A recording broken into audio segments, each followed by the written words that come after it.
Jesse, Yes, you saw Nicolas Cage's Pig, and I you, did. you put a little trailer out on our social channels. By the way, guys, you should follow us on Facebook, Instagram, TikTok, everywhere else you get your social media. We post these amazing clips. They are so amazing. They will change your life. They're that good. Have you liked us yet? Are you following us yet? Great. Also, subscribe to our YouTube channel. It's a lot of work editing the videos, so please, for the love of God, subscribe to our YouTube channel. But yeah, coming back to Jesse, and you revealed, as people who've seen the clip and seen, you were very mixed on this one. Tell us all about your experience with Pig. I said in that same clip that it was like one of those movies that I had to like I needed a few days to like kind of marinate on it, if that makes sense, and think about it. And it's a really good film. Like End of the Line is like it's a very good film. It's been getting like 9 out of 10s on like critic scores and user scores and stuff like that. I don't know if I'd rate it that high, but it's still a very good film, and I'd still recommend people go and watch it. So basically, it's about Nicolas Cage. He plays this character called Robin Feld, I think his name is. And you don't know a lot about him at the start. He's basically lives in the Oregon wilderness outside of Portland. He lives like in this like little rundown shack. He looks like his hair's overgrown. He looks disheveled, and he owns this like little pig. And basically, his whole thing is he goes out into like the forest that he lives in, and he picks out truffles and sells them to Alex Wolff, who's sort of like the front for like a bunch of restaurants, because apparently truffles are like a big thing in fine dining restaurants or something like that. I don't go to a lot of fine dining restaurants. So expensive. and anyway, so Nicolas Cage, someone steals his pig, and basically the rest of the film is he's trying to find out where his pig is gone. Now, a lot of people are like try to compare it to like John Wick. It's nothing like John Wick. Like, yeah, That like was in my John question. Wick, he steals a dog in John Wick. In this one, they steal a pig. But it's not like Nicolas Cage is running around with like guns and knives and killing a whole bunch of people and where's my pig, like kind of thing. It's a like a very like melancholy kind of like deep reflection on grief and loss. Because in the film you find out, I don't know if this is. It's kind of implied because when as the film rolls on and he meets more characters, because he kind of goes around with Alex Wolff, and they kind of who's really good, and so is Nicolas Cage. Like they both nail it out of the park. Amazing. Alex Wolff is excellent. I love him. They go around and try and find out what happened to his pig, and they go through a lot of weird situations. Like at one point they go to this restaurant, and they go to this like underground area where these cooks and chefs do like a fight club kind of thing, which is quite interesting, quite weird, but quite interesting. And basically the whole film is you find out more and more about Nicolas Cage's character and who his character is. And that's what I really liked. You kind of find out a bit more, and you find out he was like this big chef at a restaurant back in the day. And it's kind of implied that because he's a widow, his character's a widow, it's kind of implied that he moved off into the wilderness for that reason. And there's this whole thing with a cassette where he puts a cassette tape in, and it's his wife, and he can't listen to the whole thing at first, but then at the end of the film he's able to listen to the whole thing, and it's just like this whole big reflection on grief and loss, and it's quite sad. And then you find out, are you guys going to see it? Can I just spoil it? Or Yeah. I'll allow it. So basically, Alex Wolff's dad, who's like this big head honcho restauranteur, prissy rich dude, basically had the pig stolen, and the pig kind of dies. And like when Nick Cage finds out, he's just broken down, because it's kind of like the only thing he's got left in his life. He doesn't have pretty much anything else. So yeah, it's quite sad. But there's like a little glimmer of hope at the end when he plays his wife's cassette. And Nick Cage is really, really good in it. And the thing about Nick Cage is like, you've got wild man Nick Cage, and then you got subtle Nick Cage. And I don't have a problem with wild man Nick Cage. Like I think the last Nick Cage movie I saw was Mandy.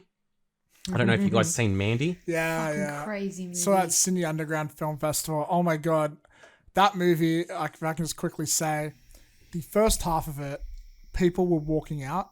People like kind of fuck this movie. It was because it was so weird and experimental and slow, and I was kind of mate like kind of like, should we go?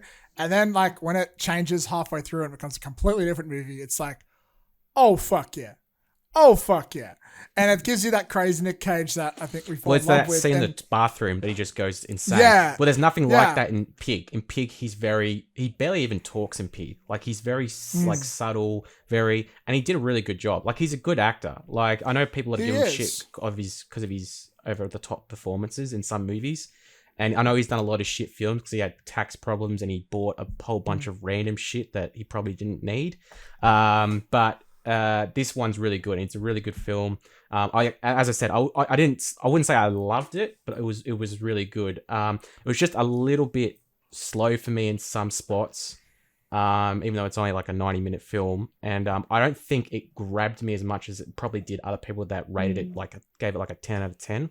But it's still, I still recommend people go see it. But just know it's not, Nick Cage running around with guns and knives and killing a whole bunch of people. It's just a very deep, somber reflection on grief and loss. And there's one scene I've got to talk about. There's one scene in the film where Nick Cage and Alex Wolff are sitting down at a restaurant. It's a restaurant that I can't remember if it's he owned it or he knows the head chef at this restaurant. And he sits this head chef down. This head chef's kind of a bit like nervous and twitchy or whatever. Like, he's not like he doesn't have self-confidence. And Nick Cage, like, he's trying to find his pig and he thinks he knows where this guy might know where his pig might be. And he just tears shreds of this guy because he used to know this guy, like back when he was a big chef, and he just tears shreds of him, saying, you really wanted to do an English pub. What is this? Why are you running this? These people in your fine dining restaurant, they don't give a shit about you, and just tears shreds of this dude. And this dude's just like, his like facial expression just like drops, and he's just like, it's just like it was a really good scene, and it's probably one of the scenes where Nick Cage talks the most throughout the whole movie. So I mean that's like, and Alex Wolff, like there's a scene where and Alex Wolff is kind of like, he's trying to like be this big suave, businessman type like his father. He drives this really flashy sports car in the movie, but again, he's a character that doesn't have that self-confidence in himself. Like, there's a scene where he's like, he's talking in a mirror and he's trying to pump himself up, give him like, the salesman professional prep talk, and the scene just cuts in mid-sentence because it's like the film just does not have time to listen to his character speaking. So yeah, I mean, yeah, I overall it's a good film. So, and it's a directorial debut from this guy. I can't remember his name, but yeah. So I'll definitely check it out. Yeah, I love it when like a director or editor like throws in that little bit of personality in there, or maybe it's even the writer. Like, they'll do things like that. That's always a cool thing. I'll give myself another shout out. I interviewed back on the old format of the podcast. We will have interviews on this podcast too, ladies and gentlemen. Keep hanging around for that. But I interviewed the director of Willy's Wonderland, which starred Nicolas Cage as well. And one thing we talked about was creating a strong, silent protagonist, which is the same sort of idea. It's like doing a character with very little dialogue, and I imagine he probably drew from that. Although this is a very different film. That was a very silly one. This is a very more serious one.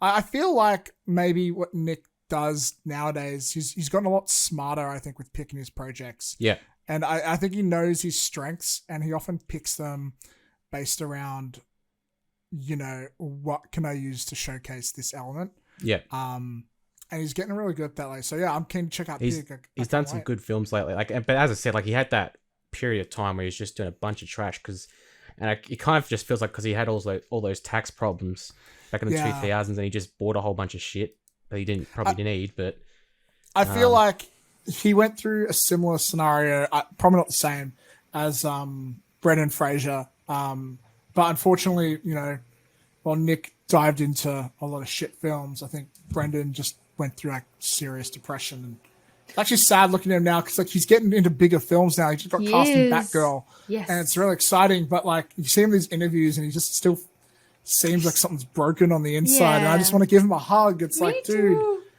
we love you so much. I wanted to say though, with Nick Cage, I feel like no matter what the film, whether it's as crazy as like Willy's Wonderland or he's being subtle in something like Pig, he is magnetic, and you just can't ever take your eyes off him when he's on screen.